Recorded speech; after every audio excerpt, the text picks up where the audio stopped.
Phoenix, I'm back. My mattress has still not arrived, so I'm gonna keep playing this again. Or this visual novel. I see. Well, I shall leave you to it then. Thank you. It was nice chatting with you. Yeah, nice meeting you for the third time. I turned away to leave. I had just about enough of that conversation. I made it halfway back through the rows of barrels when I heard Flora call out to me. Why did you want Catherine to job so bad? I didn't. Really? Yes. I promise. I turned to look to her. She was even eyeing me up and down. I tried to give her as defiant a stare as I could muster in return. Weird way of showing it. Breaking a 20-year vow to take a dead woman's work. I wanted to tell her about Catherine's visits to my window. I wanted to tell her about how the Spiria practically forced me to do this. I wanted to tell her that I was trying to help heal the wound that was making her act this way towards me. But I didn't. I couldn't. If you want to put it that way. Sure feels like it's the way it is. How I'm putting it has nothing to do with it. So it must seem. With that, I turned around and left the Undercroft. I wandered around the halls for a bit, trying to gather my thoughts. Adela was certainly passionate about chess, but that was really what the conversation I had walked in on had been about. Surely Adela had been there long enough to know Flora didn't like being bothered. She made that clear to me immediately, after all. It must have been something more important than that. No. This wasn't going to work if I started looking for reasons to suspect everyone every time I encountered them. I was going to need to strike a careful balance between searching for the answers and letting them come to me slowly. I'd go mad otherwise. Well, more mad. I stepped in the outside path that led past the kitchen. I walked past the rectory, where we'd all met for luncheon. I followed the little path around the grounds. Eventually came to the side of the chapel. I stood back and gazed at the building, taking it all in. There was a lot of piles of rubble next to the chapel, blemishes of otherwise picturesque scene. Bits of splintered wood stuck out at odd angles, but they were rotting through. The stone itself was quite weathered as well. It looked perhaps as if an extension of the church had been planned out but forgotten. Suddenly, out of the corner of my eye, I noticed movement. Oh, hello there. Ah, Sister Margaret. I was taking a stroll around the grounds. That's a good way to pass the time. Lots of nook and crannies to explore around here. Yes, it certainly seems. I find myself overwhelmed. I think I might know most of the interesting passages and doors, whatnot around here. A little boggling. But honestly, I doubt anyone here knows every little secret. If you find anything interesting, let me know. We can compare notes. I will. What's your favorite?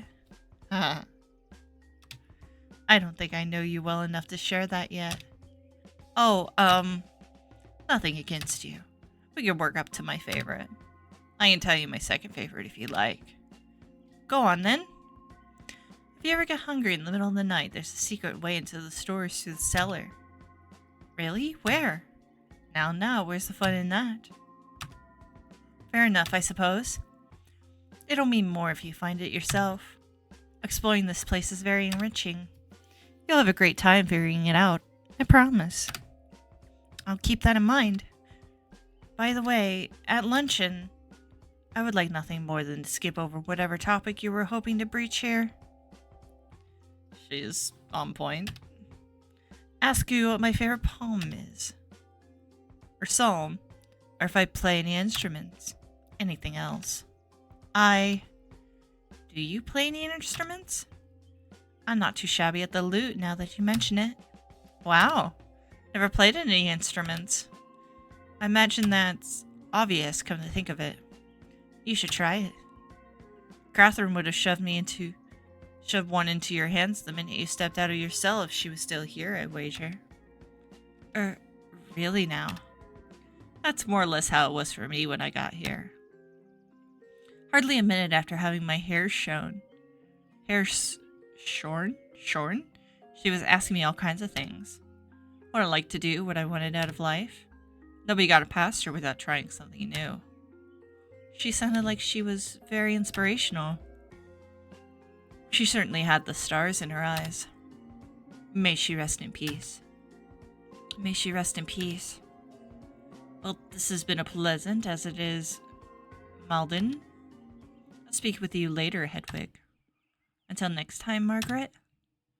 She gave me a quick bow of the head and continued off towards the path I'd come from. After taking another good look at the chapel, I looped around behind it. There I could see rows upon rows of bushes and hedges, flower beds and vegetables. There were vines crawling up the walls from the building surrounding the vast network of plants. This was Darcy's domain then. Aww. In fact, I could see her and Uhtrin's besides the door to what looked like a large shed or some sort of hall. I picked up my pace. At the very least, these two would be nicer to me than Flora was. Or so I thought. Uhtrin's looked slightly irritated when she noticed me. She stood up and brushed herself off as I approached. Hello. I wanted to say thank you for the gala. Now is not a great time. What? Something wrong? No, just. I'm busy. I glanced at Darcy. I realized she was looking even more out there than usual. Is she okay? Yes. As long as I'm watching her anyway. What is she... Darcy was pacing around in a small circle. Her head was tilted backwards and she looked blissful. She's having a vision. She what? Rows of bookshelves. Rows and rows of bookshelves. Rows and rows of bookshelves. Hold on. Uhtrin stepped down to pick up a small ledger and a quill she'd been sitting with. The reader chooses a book. It is a book the reader has not read before. The reader chooses a book and opens the book. What's in the book, Darcy? Ink lashes like flame, and they hurt the reader so. But the reader pays no mind. Readers read and read, the reader does, till the reader's eyes are burned, until every page is turned. Readers read and read, the reader does. Yes. Keep going. Stay with me, Darce. How can you be so calm about this? She's had this one before. Readers read and others ask. We ask readers what they read. What if they've read what we need? Reading makes one wise indeed. Readers read and others ask, even if the flames do lash. Uhtrin scribbled all of this down. She seemed perfectly collected. I couldn't believe what I was seeing. All of a sudden, Darcy stopped walking in her little circle. She began to wobble, tears started rolling down her cheeks. Her blissful smile was gone. This is new. What did you see now, Darcy? What's happening? Fire? Yes, flames. You said that already. Anything else? Goat. Fire. Goat. Fire. Goat. Forgot. I forgot what I was talking about. Just another one of your visions. I'd say the tincture was a success. Oh, good. Was it a nice one? It's hard to tell. She touched her face and looked slightly surprised by how damp her cheeks were. Was I crying because I saw the face of God and it was beautiful? Or was I crying because it was bad? We'll talk about it later. Darcy, how long have you been having visions? For a long time. You really need to be going. Yeah, I need to go sit down for a bit after having one of my vision tinctures. So bye, I'll talk to you when I'm less odd. Uhtrin took Darcy by the arm and coaxed her back towards the main building of the Abbey. I stood there, stunned. I had, of course, read about mystics, but I never dreamed that I would meet one, let alone see one in the middle of having a vision. I must admit that I had not pictured Darcy as being quite so close to God as that. She just does drugs! Hedwig, she's just a drug addict. She's not close to God. She's clearly doing drugs. It was a little humbling. Then again, if Marguerite Tempe could be so gifted, why couldn't Darcy? I spent some time alone in the garden. I'd seen the row of carrots, juicy-looking squashes, and plump parsnips. There were plenty of other things I didn't recognize, too. I realized just how limited my diet had been in my cell, and I salivated at the thought of trying some new food. The flower beds were quite beautiful, and a mix of pleasant smells filled the air. I took a little stroll through the flower bushes. They were all manner of colors and shapes that I couldn't identify. I stopped to smell a few. They were all lovely. There was one awkward, spindly-looking bush at the end of the hedgerows that looked out of place. It was slightly skeletal. The leaves looked too big for the plant. It drooped a little. As I got closest, I realized there were little berries at the ends of the flowers. With all better judgment, I reached a hand out, curious to see what they tasted like. Girl, no! Given that that kind of looks like a tomato plant, it's probably some form of deadly nightshade. Don't put that shit in your mouth. Don't touch that. Goodness, you made me jump. Sorry. I wonder if you were still in the garden and came looking for you. I'm sure it's all very exciting, but don't go touching things willy-nilly. That was very rude of me. I apologize. It's fine. Just don't touch that plant, whatever you do. Is it poisonous? Extremely. Yeah, it's deadly nightshade, I could tell from the picture. Why on earth is it here? I'm no botanist, so I can't explain it properly, but the short of it is that it's useful in some small doses. How on earth could poison be useful? Hedwig, you read books all the time. Well, Miora says it could be used to make a good painkiller for one thing. It was Catherine who I begged Darcy to start tending it, though. Apparently it's all the rage in Italy. You drop a little bit of the extract in your eyes to make them look bigger, I suppose. Shinier. That's absurd. You won't get any argument from me, but that's why it's here. Girl, you're about to put it in your mouth. Darcy really does a wonderful job with this garden. She's brilliant. Darcy's our little Hildegard. Von Bingen. Sorry, is that someone to you? Oh no, don't worry. I've read Hildegard. That makes sense. An expert with plants and a real visionary. Darcy's like her in several ways. That's right. Is she doing well after all that? She's fine. She tries to have them on purpose. She has all sorts of different concoctions she's been tinkering with to try to enhance and understand her visions for years. She's just a drug addict. Oh, that's incredible. It's certainly interesting. Did Darcy know Catherine very well? Catherine too, you mean? Yeah, she thought Darcy was a genius. How nice. Catherine too had a way of making everyone feel special.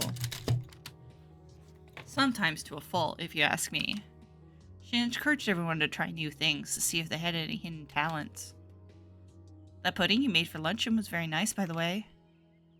Was that... Oh, no, that recipe's all mine. Well, all me and my books. I see. Well, it was delicious. I'm glad. Anyway, my point is, Catherine, too, is someone who couldn't leave well enough alone. She had many admirable traits. I miss her dearly, but it's true. I don't follow.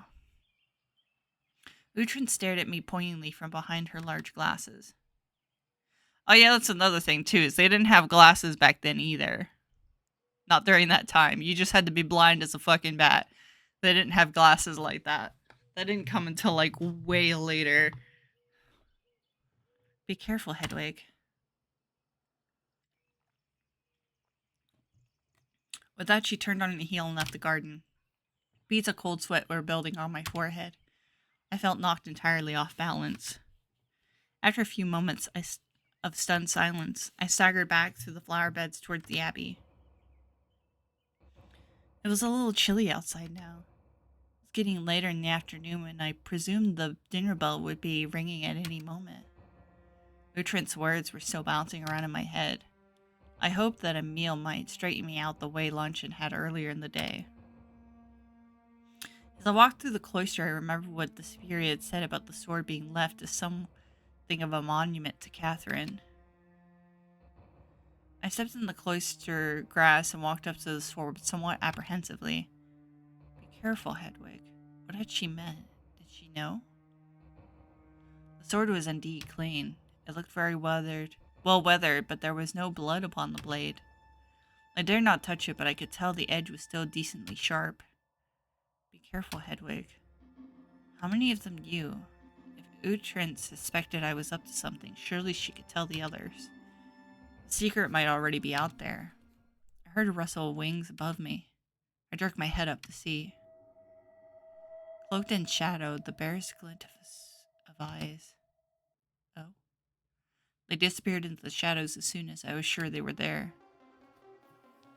I scurried away from the sword, feeling a sudden rush of bravery. I started running towards the nearest staircase that might lead me to whoever had been watching me, and collided directly with Angela. I am so sorry. There's to be no running in the halls. Does the spirit not tell you that? No. I really am sorry. What are you in such a hurry for, anyway? I was in the cloister, and I thought I saw someone watching me, so I was running to see who it was. What on earth for? To see... I don't know, if they wanted to talk to me, perhaps. Of course. No one here seems to be able to resist your riveting conversation skills, I've noticed. What an exciting first day you've had. Has it been fun? Being paraded around like the daughter the Duke is desperate to marry off? Spare me. I can see right through your little act. I don't know. Well, I do. I know exactly why you've joined us all of a sudden. I'll take your silence as confirmation. You may have tricked the others, but I am no fool. If that's the case, then why haven't you told them? Because I do not care a whit what the others think. I just don't like meddlers, and I know a meddler when I see one. The superior may not care about how this place is run, but I do. I will not let her entrust this place to a complete outsider. Oh. What? I was at a total loss here. She still looks pregnant to me. I could be honest in conversation. I think it's her hip swayed, but, she still kind of looks pregnant. I don't know why. You think I'd become the next superior? Not even close to the most senior sister here. As if tradition matters here. Why else would you have been let free from your cell? Why else would you be taking meetings alone with her? I'm just learning to be the new chronicler. Yes, the superior seems to think chroniclers make good superior material. She's a fool, but a determined fool, I'll give her that. She cares a lot about this place, clearly. Hence why she set a mouse loose in the kitchen. She stalked past me, turning her nose up. I stood there shaking with anger for a moment. I wheeled around as she reached the bottom of the stairs.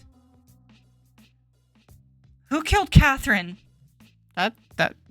Alright, we're just gonna be right out with it. I know I shouldn't have asked so bluntly, but I felt confident enough in Angela's ignorance to barrel ahead. James Foreman, a nasty little stable hand who has his eyes on her ever since he first started making deliveries to the Abbey. She rejected his advances, so he hacked her head off with a sword he carried in his cart for protection on the road. It was brutal, random, obscene, like most crimes are. I cannot believe that. I never met her. Why do you care? It is my job to care. Not yet, it isn't. I was fuming, but I did feel a little twinge of satisfaction when I realized I had thrown Angela off my real reason for being here. I knew she was wrong about Catherine, though. There were too many strange things going on, too much unsettling evidence to the contrary. Evidence like, well, I didn't actually have any evidence, did I? I just had whispers. Whispers telling me that something was very, very wrong here. I had agreed with the superior out of the mixture of obedience and pity, but now I was itching to find the truth to rub Angela's stuck-up face into it. Vision thing, beloved, do not believe spirit, but test spirit to see achievements. Oh, I swear, still waiting for the delivery guys to show up. Some of the night was a lot more subdued than luncheon. We all gathered around the rectory table, but the conversation didn't spark the same way. People seemed worn out from the various tasks of the day. Small clusters of chatter broke out between little groups of people across the table, but most of the people ate their meals in silence. I was content with the state of affairs, at least for the moment. My plate was laden with wonderful-looking fruit from Darcy's garden, as well as a generous piece of chicken breast. I wolfed it down in silence, trying to avoid eye contact from Angela, who was seated next to the superior at the head of the table once again. Cloisy's book on chess is supposed to be quite interesting. So I have heard. Ustrans, do we have a translated copy? It's also not... I don't think chess was a thing yet, because I'm pretty sure chess was something of the Ottoman Empire, or at least it wasn't super popular. I don't know on that one. And also books over frivolous things like chess. Well, I guess it is an abbey, so they probably have access to a lot of books.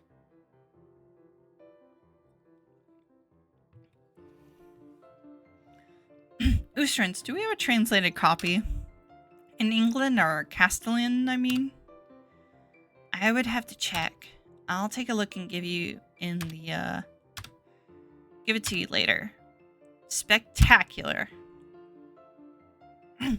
After supper was Vespers. Be glad to know I didn't cough up any horrible black bile at the chapel this time. We ended the evening prayers. It all felt very regimented. There was a certain peace to the proceedings. My head felt pleasantly empty and soft afterwards, free of the confusion and rage that had been altered between earlier. When the office of Vespers was concluded, people trickled out of the chapel one by one. Left to my own devices, I wasn't really sure what to do. I followed everyone out of the building into the cloister, but nobody turned to ask what I was doing, if I'd like to join them or anything of the sort. Felt like I had already ceased to be of any interest to the congregation. Invisible. I trailed behind everyone. I wasn't actually sure what I wanted. Did I want to be included? Would that make my job harder or easier? Would it make me feel better or worse? Now, or when it came to time to accuse one of them of the unthinkable, I looked across the cloister and stopped dead in my tracks. The sword was gone. I ran across the grass to where it stood. It had been right here. I'd seen it. I clearly touched it. The sword is gone! Hello? Hello? I called out, but everyone had dispersed already. I looked down the grass and then, with a jolt, looked up to where I had seen the mysterious figure earlier. They weren't there. I stared at the slight divot in the grass where the blade had been stuck into the earth for a little while. The superior should have been warned. Superior! Mother Superior, The door yanked open suddenly. Get in, now! Are you quite mad?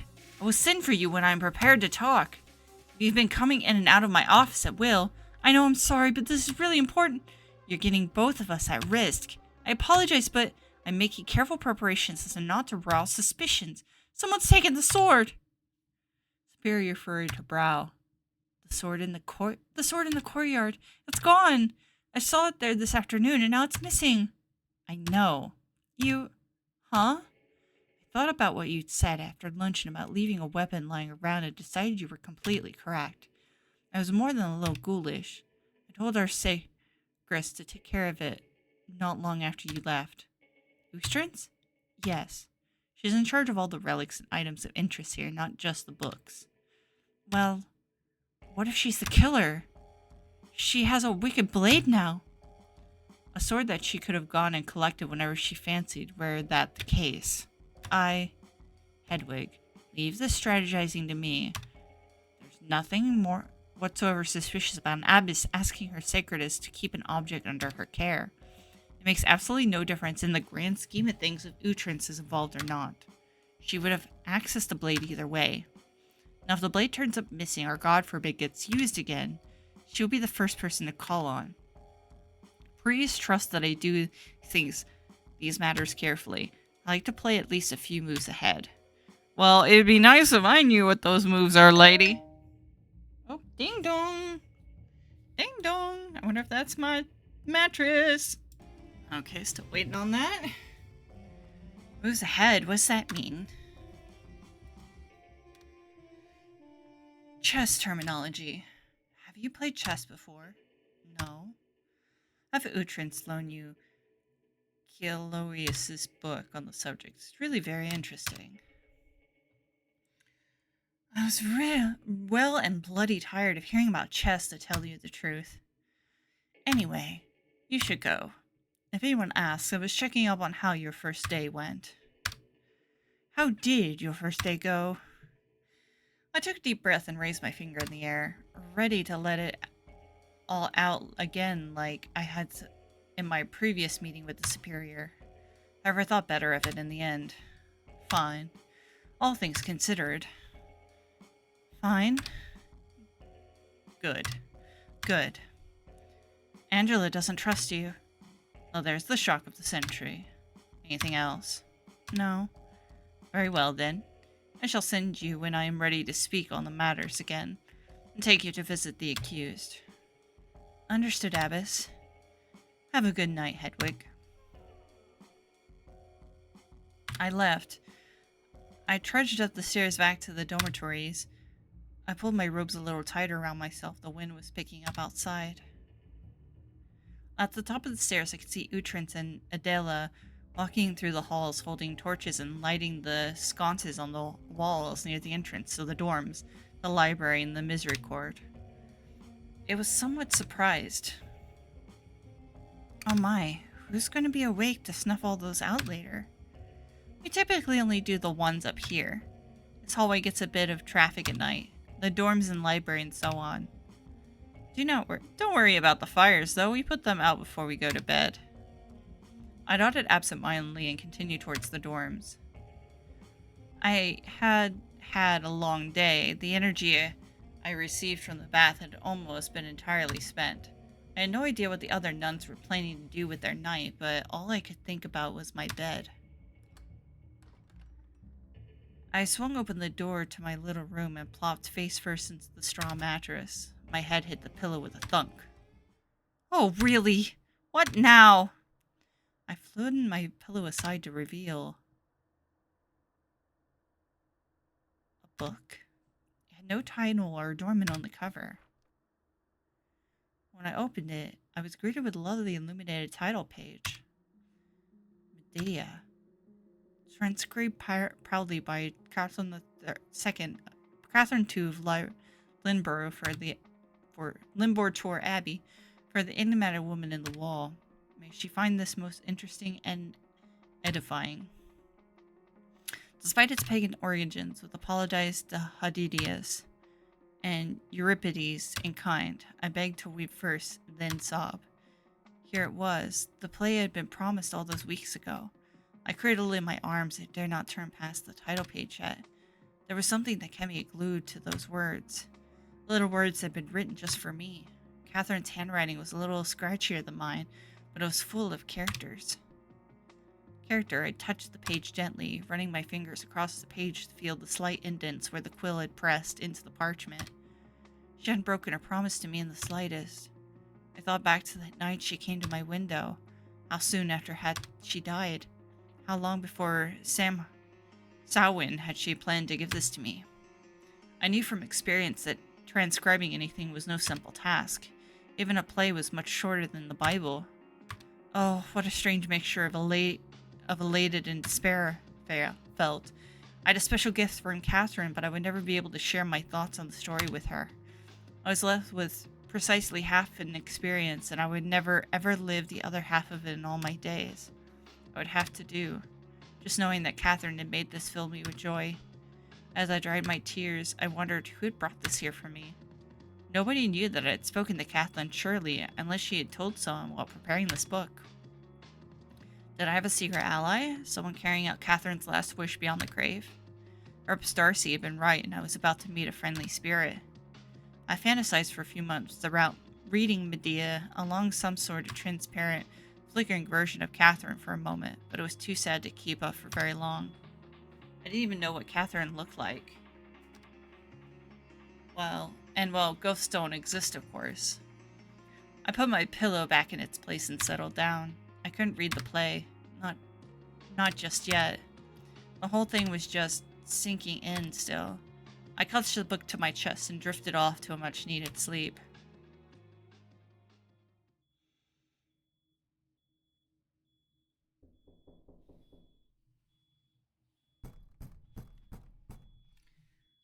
It's throwing me off because I'm knocking in the game and knocking in real life. I'll be right back. Alright, my new mattress is in, but I'm going to play another 30 minutes of this to round things off. I felt hot and uncomfortable as I rose from my bed.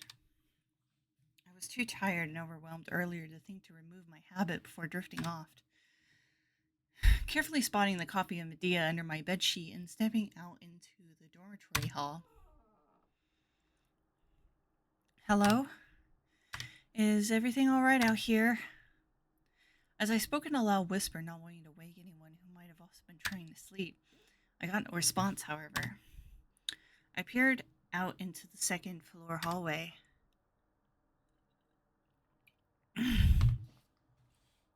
The sconces were still flickering somewhat in the wind.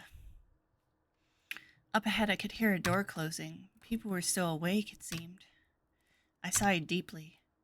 Was this the hazing the superior had mentioned this morning? Flora? Is that you? Margaret? Catherine? I could hear faint laughter coming from somewhere down the hall. Curious, I crept forward. I could definitely hear laughter and talking and something that sounded like a lute being strummed. As I walked down the hall, the sounds got closer. I realized they were coming from the door next to the library. The Misericorde?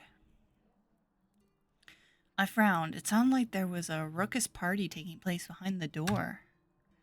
I was confused and a little hurt. I vaguely knew about the concept of the Misericorde from some of my readings. It was a room where the rules of St. Benedict were lifted, and obligates could partake freely in red meat and pork and other delights forbidden to us in the refectory on certain holidays. Only half of the congregation was meant to be allowed in at any given time, and yet it sounded like a full-blown banquet was happening behind this door. And today was no holiday. I really wasn't part of the group, was I? I had half a mind to barge in, but I turned around, startled. At the end hall, illuminated by sconces, was a tall figure holding a sword. A black goat stood next to them, held by a rope leash. I wanted to scream, but I felt paralyzed. The figure wore black robes. Oh, hello? The figure was cloaked in what looked like a nun's habit, only longer, and without a white whipple or cowl. They stood taller than any woman I'd ever seen. Slowly, the monster lifted their sword towards me, pointing with the blade, and it was glinted in the fire. I realized they were wearing a large metal gauntlet. I took a step back, but as soon as I did, the apparition at the end of the hall thrust the blade they held into the air. With a whippling rush of air, all of the sconces in the hall blew out. For a moment, everything was pitch black. The figure's sword was suddenly wreathed in flame. I could see once more. This creature and their pet was even a stranger, slight lit only by a flaming sword. In the red light of fire, their eyes glinted with an unholy sense of menace. Shadows danced through the halls as a mysterious figure slowly lowered the weapon again, bringing it to rest against the ground. Oh my. Dust sands? After a moment, they dropped the leash they had been holding in their other hand and raised a finger to their shadow lips. The goat stood still all the time. Assured of my science, the apparition lowered their hand to the sword's handle. I didn't dare move or make a sound. I was absolutely in their thrall. Now gripping it with both hands, they lifted the burning sword high into the air. Firelight flickered through the hall in an eerie pattern. And then they beheaded the goat in one swift motion. The fire was snuffed out, and I was plunged into the purest darkness. Bruh? And I'm unable to bear it anymore. I finally screamed. I heard booming metal boots against stone. Fearful it was the beast bearing down on me, I turned to flee but got tripped up on my habit. I stumbled to the ground and knocked my head against the stone so hard I could see stars. I groaned in pain and struggled to find my bearings, but I was quite dazed. After a few moments of scrambling, I realized there was a thin strip of light next to me in the darkness. As the sound of chains scraping was heard, shadows began to pass over the bright light, and I recognized that it was candlelight leaking from underneath the Misericorde door. There was some panicking fiddled with the latch, and then the door finally swung open. A few of the sisters huddled around me. Adia was holding a candle and looking by far the bravest of the group. Hedwig, are you quite all right? Whatever is the matter? There's an intruder! I lifted a hand weakly to point down the hall where I had seen the ghastly apparition. Adela took a few steps in that direction, but I lunged forward to grab her frock. No, they're armed! Armed? Armed? Yes, there was a monstrous figure at the end of the hall carrying a sword. What? What should we do? Marta and Charity appeared in the Misericorde's doorway. Excuse my awful hearing, but did you say you saw someone with a sword? Heavens above! I thought we were done with that sort of nonsense. Adela had tugged her robe out of my grip and was cautiously walking down the hall. I dragged myself to my feet and made to follow her, the rest of the sisters who had spilled out of the Misericorde in tow. Tell me everything that happened, Sister Hedwig. I heard someone knocking on my door, and when I stepped out to investigate, no one was there. So I left the dormitories to see if they had gone down the hall, perhaps. And then I saw someone at the end of the hall, carrying a weapon and with a goat in tow. Hold on. A goat? Yes, and then they raised their sword and the torches blew out. Crumbles, I could have been scared out on me wits. I still am. What happened next? I'm dying to know. I suppose it must have been a he, the more I think about it. He lit his sword aflame and beheaded the goat. But not before pointing straight at me. A throw was leveled against me directly. Beheaded a goat, you say? Yes! This is a rather strange story, Hedwig. I understand, but you must believe me. We had reached the end of the hallway, which split in two directions. A large door to the surrounding hall of the abbey was open to our left, wobbling slightly in the wind and creaking softly. Where did the swordsman kill the goat, Hedwig? It would have been, well, here. Just about. I gestured around myself in the circle, but as I looked at the stone floor, I realized there wasn't a speck of blood to be seen. Are you feeling quite all right, Hedwig? You must have been seeing things. No shame in it, mind. There's all sorts of odd things I've conceived myself. I've seen in the dark. And you're in an unfamiliar place and all. No, I saw it. It happened right here. Everyone was looking at me with a mixture of concern and annoyance now. Can we go?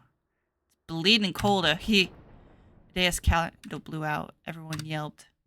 The door that had been easing back and forth in the nighttime air had suddenly slammed shut in the wind.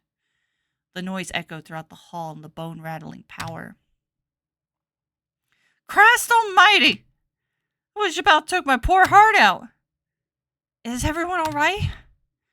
I was quite shaken myself, but as soon as I realized that everyone else was chuckling, I'll admit it, that was pretty fun. That was a pretty good one, Hedwig. A good? Absolutely fiendish. You're a very convincing actress. I was truly bewildered. In the darkness, I could just barely see Marta clutching her chest and catching her breath. But she flashed me an approving smirk. Catherine was attempting to center herself with deep breaths between exasperated chuckles. Adela's face emerged from the darkness in front of me all of a sudden. She had her hands on her hips, and she looked at me in a mock fury. We must watch out for her in the future. What's going on out here? We heard screaming. My eyes were slowly adjusting to the darkness.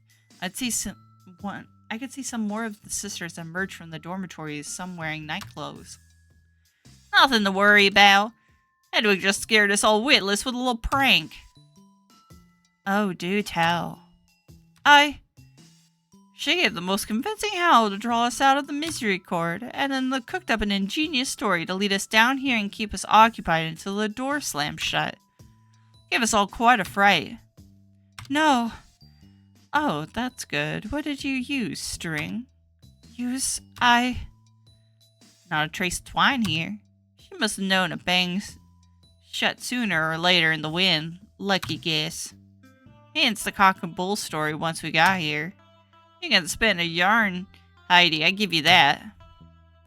No, I have. That's impressive, Hedwig. Hello. What's all this then? Oh, cute. She's still carrying a vial with her. Are we having a party in the hallway? The rest of the sisters had caught up. I realized that nearly everyone was here. Catherine, Flora, Dela, Charity, Margaret, Maria, Darcy, and Utrance were all clamoring around me in the hall, engulfed in an orb of candlelight. Angela's not here. I'll accept. Where's Angela? Yeah, that's what I thought. Probably seeing if she can fit an even bigger stick up her backside. Who cares? Consider it a mercy she isn't here, honestly. I'm not sure she would find this so funny. I swallowed nervously. The narrative that this had all been some grand prank of mine had taken hold so hard and fast I couldn't possibly push back against it. A happy accident, I suppose, given that it was clear as day. There was no blood at the end of the hall where I had seen the goat beheaded, and no mysterious figure waiting for us brandishing a sword to chase. We should probably get back to bed. At least the Superior will find out you've been organizing practical jokes in the middle of the night. Yeah, she's a bit touchy about that sort of thing lately. Oh, yes, although I expect she's more worried about us hazing the newcomer rather than the newcomer hazing us. That reminds me, Hedwig, did you like my prank? Your prank? Everyone looked at her as we walked back towards the dormitories in a huddle. Yes, I knocked down your door and then I ran back to my room. A small titter rose up from all the sisters. Dearie me. Oh, silly. Ushins didn't want me to do, but I did it anyway. I was mostly worried you wouldn't make it back without being caught. I'm faster than I look.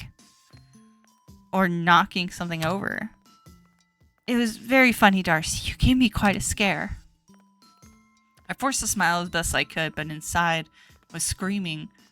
Were the knock and the horrid apparition two separate events? How was that possible? It was hard to accept, although... not half the one you gave us. We'd arrive at the Misericorde door still hanging open to the hall. Flora, shall we continue our game? I had you retreating, if memory serves. Actually, I think you might have accidentally knocked over the pieces in confusion when we heard Hedwig scream.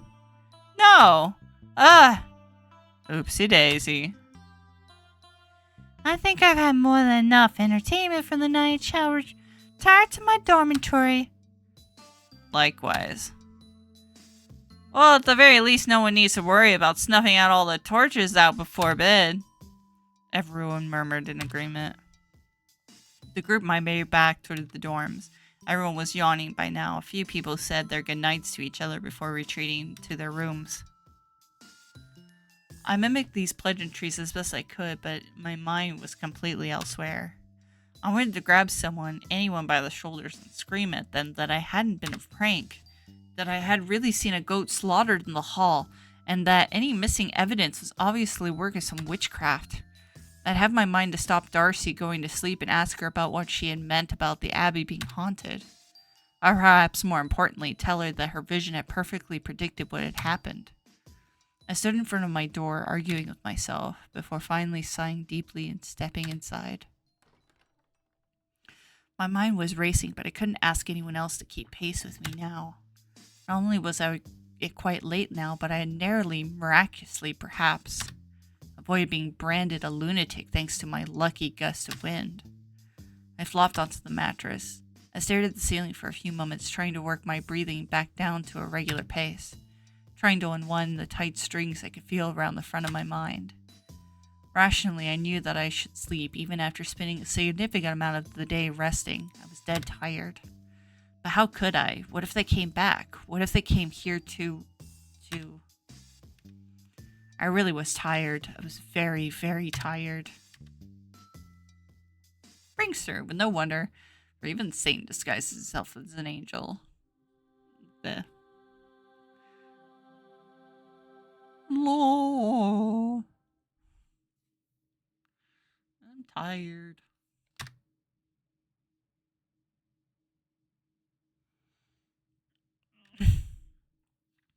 After what could have been more than an hour, I woke to a start and a yelp. After a moment, I realized I was sitting straight up in bed with my fists raised. Sleep may have taken me, however briefly, but I suppose I could at least take some comfort in the discovery that I would have been ready if any attacker had made their way into my room. Whatever good my skinny fists would do against a broadsword, at least. It was dead quiet, save for a light whipping of the wind and a few crows in the distant woods. My eyes adjusted to the darkness after a few moments. I steadied myself and then crept out of bed, sliding my neckband over my head. I wasn't going to be able to sleep, not until I could be sure I was safe from whatever horrid creature had menaced me earlier. I placed an ear to the door just to check if my little squeak upon waking up had alerted anyone. Silence.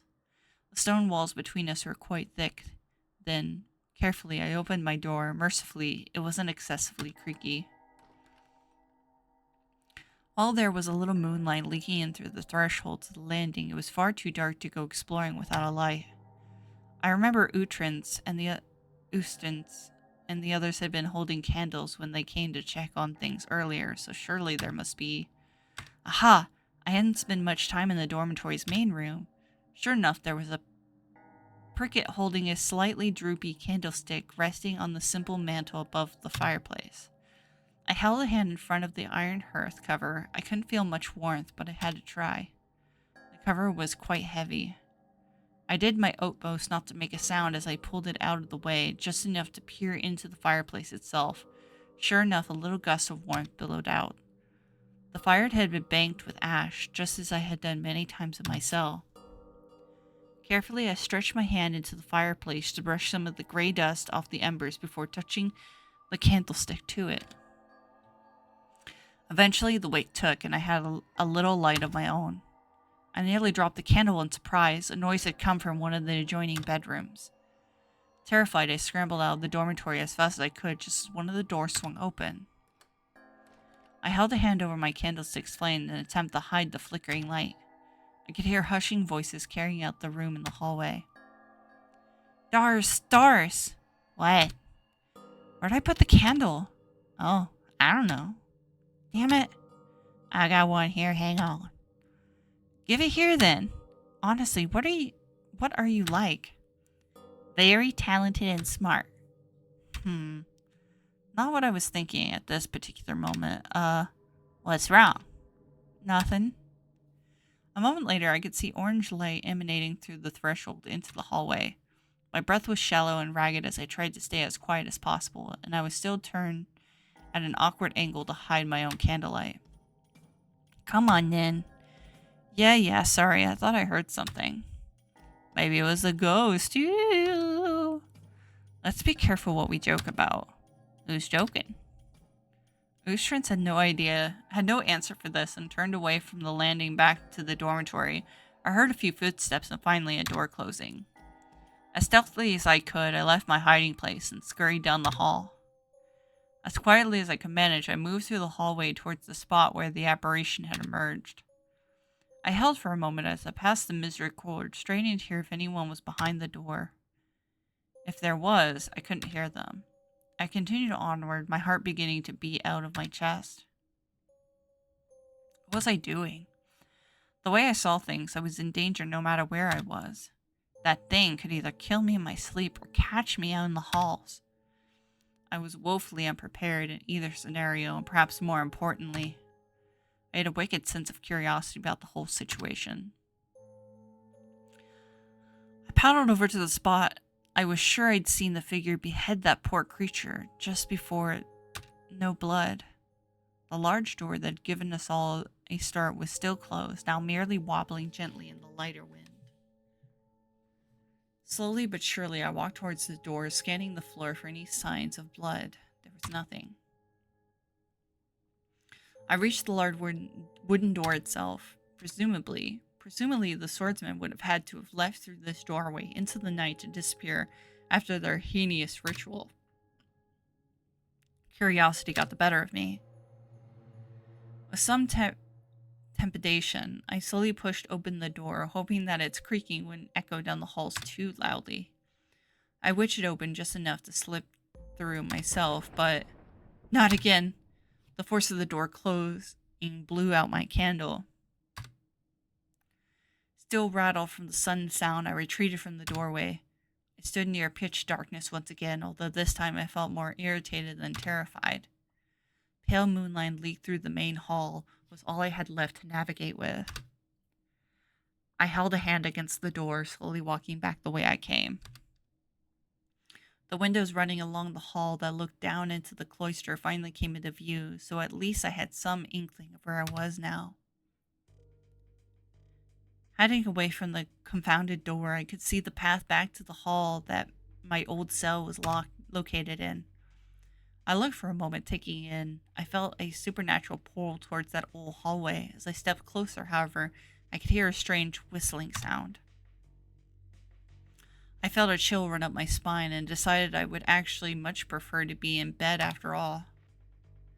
I headed back to the hallway to the dormitory past the library and Misericorde. Out of the corner of my eye, however, I saw a black shape below the landing. There was someone in the cloister. I held my breath and watched as the figure paced around the grass. Their head was down, and I realized that they could not have seen me. They were looking away from the landing, although that I could determine. My heart pounded once more. I hid behind the pillar and poked my head around to watch. The figure stood still for a few moments more. A part of me had never bade me stay and observe, too curious to escape just yet. Just who, or what, was this monster? With a dramatic turn, they suddenly left the center of the cloister and disappeared into the shadows around the edge of the lawn. At first I squinted to try to make out where they were going, until a far more intelligent part of me realized this creature could be heading up the stairs. I crept onwards as quickly and quietly as I could back to the imaginary safety of my bed. It was far too strange out in the halls at night.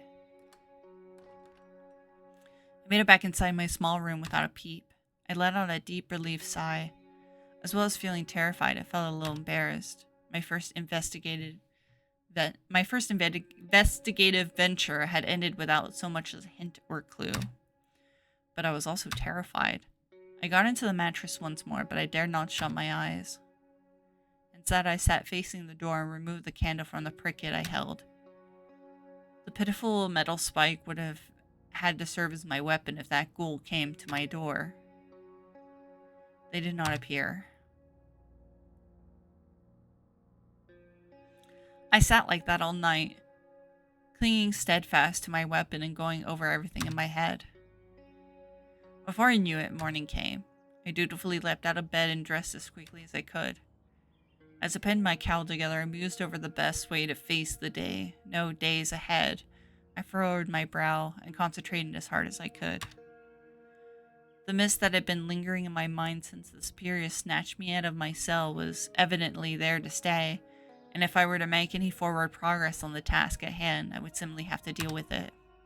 First of all, for the health of my own soul, I would strive to attend all services and meals, no matter how terrified I was. However, I may have embarrassed myself on the day prior. It wouldn't do to give up on ingratiating myself to the others. And more to the point now that I was no longer an anchoress, this is how I would maintain my worship. I would not compromise on this any further than I had already. Mysterious demonic figures be damned. I would not let evil win. I had broken a sacred oath, but I would slip no further. The fear that I felt, the danger that I faced. So be it, I thought. Secondly, Angela was the only sister who didn't show up last night after I screamed. It's quite possible that she was fast asleep or simply didn't care. But it was, at the very least, something I could follow up on for whenever the Superior next asked if I had any leads. There was plenty else swirling around in my head, but it would have to wait. Hello? Just checking. I opened the door to see that Utrins had already turned to leave, apparently satisfied knowing I was up and about. Darcy saw me and gave me a friendly wave before following her bespectacledly. A few of the others were snuffling out of the dormitories onto the hallway behind her. They seemed not to have noticed me at all. In the chapel, I tried to find myself a spot in the pews that was neither too close nor too far away from the others to be noticeable. What are you doing over there all by your lonesome? So much for that. I smiled weakly at her as she sidled next to me. Service itself went well. I threw myself into worship, but I had lingered feeling of shame that I could not shake during prayer. Between breaking my oath and interrupting a service by vomiting all over the place, I was increasingly worried about my standing in the eyes of the Lord. I worried as hard as I prayed, perhaps harder if I am being entirely truthful. It was with some relief that the liturgy ended when it did. The worries had been winning out of most of the services. Alright, I'm going to go ahead and stop here. See you guys later.